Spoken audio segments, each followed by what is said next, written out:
Bon dia. Acaba amb un principi d'acord la segona reunió de la Conselleria i els sindicats docents. Els sindicats de moment congelen les protestes convocades per aquest mes, però tot dependrà de l'oferta concreta que faci la Conselleria en les pròximes hores. Roser Puy.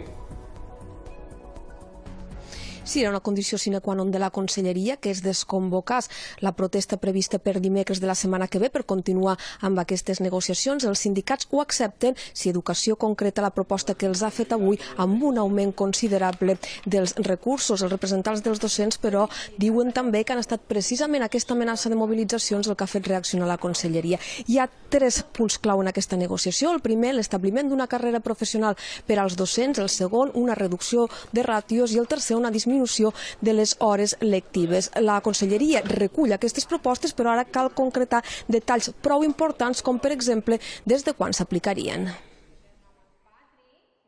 Evidentment, fins que no vegem el document final no podrem dir que tot va a bon port, però sembla ser que de moment podria anar cap allà. És vera que s'ha incrementat un poc el pressupost inicial destinat a totes les millores presents a l'acord marc, però creiem que encara és insuficient. Per nosaltres era condició sine qua non que o desconvocaven o paralitzaven o congelaven les protestes o realment nosaltres no podíem seguir negociant.